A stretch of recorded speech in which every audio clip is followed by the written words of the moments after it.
These roads of flames are catching a fire. Showed you I love you, you called me a liar. Bismillahirrahmanirrahim. Assalamualaikum warahmatullahi wabarakatuh. Nama saya Mustafa Arif, NIM D0222360 dari kelas Informatika E tahun 2022. Nah, di sini saya akan memaparkan sedikit tentang apa itu ANOVA. Nah, dari pengertian ANOVA sendiri itu, ANOVA yakni Analysis of Variance adalah teknik statistik yang digunakan untuk menguji perbedaan rata-rata antara tiga kelompok atau lebih. Ini dapat membantu kita untuk menentukan apakah ada perbedaan signifikan secara statistik di antara kelompok-kelompok tersebut. Nah, untuk ANOVA sendiri itu terbagi dua, yakni adalah ANOVA satu arah dan dua arah. Yang untuk ANOVA satu arah sendiri, yakni adalah ANOVA yang digunakan untuk menguji perbedaan rata-rata antara tiga atau lebih kelompok yang diklasifikasikan berdasarkan satu faktor atau variabel independen. Nah, dari komponen ANOVA satu arah yakni adalah yang pertama between group variability, yakni adalah variabilitas antar rata-rata kelompok. Yang kedua, within group variability, yakni variabilitas di dalam masing-masing kelompok. Ketiga, total variability, yakni gabungan dari variabilitas antar kelompok dan di dalam kelompok. Nah, langkah-langkah ANOVA satu arah yakni pertama adalah formula hipotesis. Yang pertama itu H0, tidak ada perbedaan rata-rata antar kelompok. H1, setidaknya ada satu rata-rata kelompok yang berbeda. Nah, yang kedua, menghitung sum of square. Ya, yang pertama adalah total sum of squares atau SST.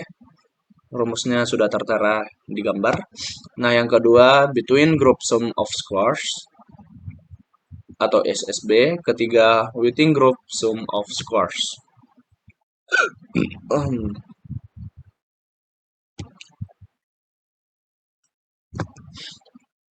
Ketiga, yakni adalah menghitung mean square. Keempat, menghitung F ratio. Kelima, menghitung nilai P atau dalam kurung P kurang value dan membandingkannya dengan tingkat signifikansi alpha. Jika P lebih kecil dari alpha, maka H0 ditolak.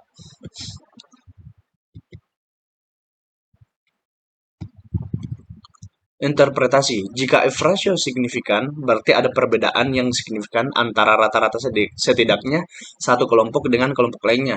Jika tidak signifikan, tidak ada bukti yang cukup untuk menyatakan adanya perbedaan rata-rata antara kelompok.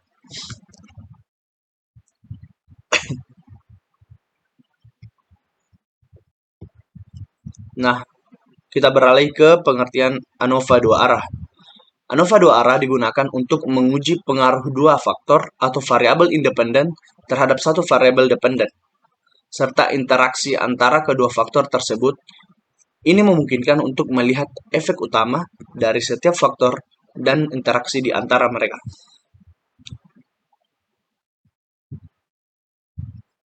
Komponen ANOVA dua arah itu sendiri adalah main effect, yakni pengaruh masing-masing faktor secara terpisah. Yang kedua, interaction effect, pengaruh interaksi antara kedua faktor. Nah, langkah-langkah dari ANOVA dua arah sendiri itu adalah pertama, formula hipotesis, di mana H0 tidak ada pengaruh faktor pertama, H0 tidak ada pengaruh faktor kedua, H0 tidak ada interaksi antara faktor pertama dan kedua. Selanjutnya, menghitung sum of squares, di mana total sum of squares atau SST, total variance dari seluruh data. Selanjutnya, between group sum of scores for each factor. Variance yang disebabkan oleh faktor pertama dan kedua. Selanjutnya, interaction sum of scores. Variance yang disebabkan oleh interaksi antara kedua faktor. Keempat, yang terakhir, within group sum of scores. Variance yang disebabkan oleh variabilitas di dalam kelompok. Nah, selanjutnya menghitung sum of scores. Saya juga kurang paham dengan cara menghitungnya, cuman rumusnya kurang lebih begini. Mean scores for factor.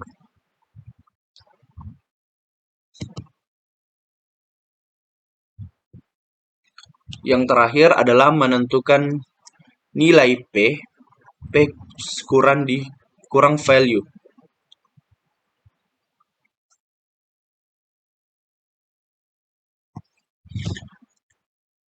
Dan membandingkan dengan tingkat signifikansi alpha untuk setiap efek, main effect dan interaction effect. Jika P kurang atau lebih kecil dari alpha, maka H0 ditolak. Nah, contoh aplikasi ANOVA satu arah itu tersendiri adalah menilai perbedaan efektivitas beberapa metode pengajaran pada hasil ujian siswa, salah satu contohnya. Dan salah satu contoh untuk ANOVA dua arah, yakni menilai pengaruh jenis pupuk dan jumlah penyiraman terhadap pertumbuhan tanaman, serta interaksi antara jenis pupuk dan jumlah penyiraman. Kedua metode ini sangat bermanfaat dalam penelitian eksperimen untuk mengidentifikasi dan memvalidasi faktor-faktor yang berpengaruh terhadap hasil yang diamati.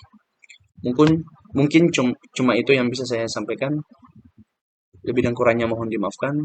Assalamualaikum warahmatullahi wabarakatuh.